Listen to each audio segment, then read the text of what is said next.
Good day, folks. Thank you so much for joining us today. Today we have with us Yousaf Khan, project manager by profession, and we'll give him the opportunity to get started. So, if Yousaf, if you can get started by telling us a little bit about yourself first. Sure. Thank you, Saad.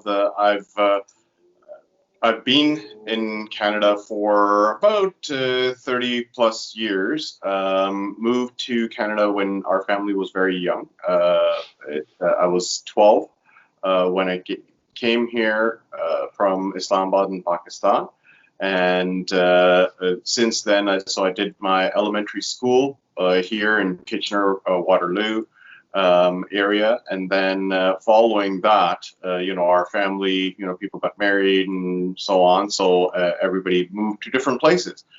I went back to Pakistan in '93, stayed there for a little bit, did my A levels, came back to Canada, and then eventually moved back again in '98 for about 10 years in the Musharraf times when things were going very well. And Alhamdulillah, I got very good jobs in the Ministry of IT and Pakistan Software Export Board there that gave me a very good leg up on international exposure, even though I was in Pakistan. And since then, back in 2007, moved back to Canada, and since then I've been here and working in the project management and change management industry. I went ahead and did my PMP, did some certifications in change management as well to really round out the overall exposure and understanding of the industry. Nice. So, Yousaf, you've basically in the last 13 years now, you've mostly been in contracting roles, if I understand correctly. Yeah. So, what is your take on contracting versus a full-time role? Well, that's a very good question, Saad, because a lot of folks who are here or are coming from abroad are always focusing on getting full-time jobs with nice big companies that they will retire from. Something that I realized very early on through unfortunate events where I got laid off shortly after being hired in a permanent role. It was one of those situations that put the perspective for me that everything I feel is a contract. Even if you are in a full-time position, there are always going to be situations, especially in economic times that are uncertain, similar to what you have this year. Contracting is something that I naturally went over to because of the fact that, of course, the pays are higher. You can pick and choose your own environment, where you want to be and where you're willing to be, and the type of work that you're willing to do. And Alhamdulillah, I have been in this industry where, project management, business analysis, and tech industry, there is always job opportunities available. And especially now with with COVID and the lockdowns and everything going online, I think this is the time where instead of having job security challenges, the job security is actually increasing in the contracting industry because we're really now able to work anywhere, not only in Canada.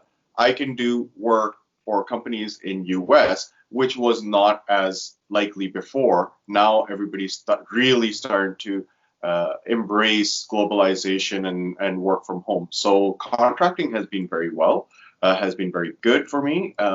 One thing that people do need to realize is there is always a downtime. And you should account for that downtime. Out of 12 months, you may not be working for 3 months, and that is something that goes with the trade. Overall, your financial management and administrative management increases. There's a more pressure on making sure you're managing your own taxes, your own payments to the government, and so on. But overall, it's a very beneficial situation where it gives you the freedom to work where you want, when you want, and gives you downtime as well. Perfect. That's a very good answer that you've kind of covered everything very nicely. One last question for you, Yusuf, is that anybody who's moving to Canada or in the project management area or in the areas that you work in, what would be your advice to them as to how to position themselves, especially in these Well, situations? thank you. So yes, the one thing that I always say to everybody that I meet who has come from abroad, a lot of folks come over with high degrees and they expect to get into the industry that they have come from immediately. One of the biggest challenges here is international exposure and Canadian experience. You'll probably find that a lot. When I came back in 2007, I did not get into my industry right away, but you have to pay the bills. But there has to be a clear path from paying the bills to getting back into your industry. So keeping in mind the fact that you want to have experience here, you need references here. I started off doing odd jobs. I was data entry for temporary companies and so on. But hustle and being able and having the drive to make improvements for your own self is the biggest key factor. A lot of folks come here expecting a lot. That and you'll just get jobs because there's so much out in the West. It's not exactly like that. You have to work 10 times harder.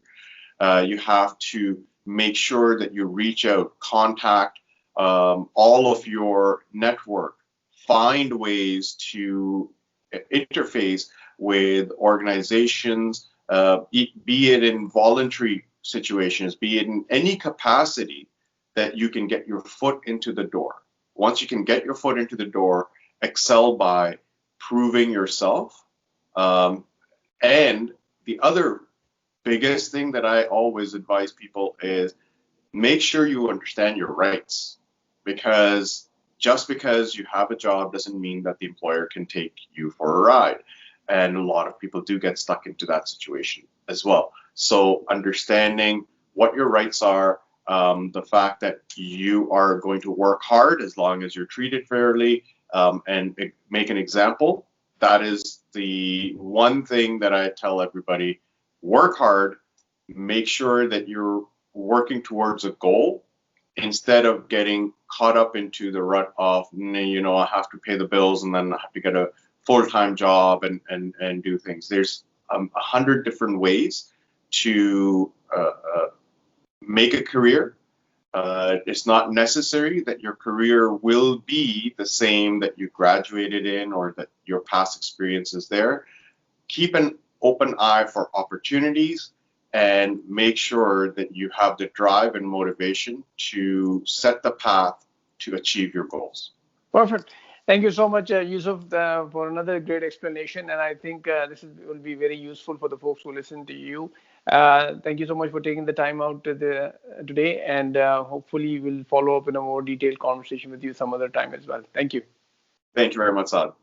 Have a great day.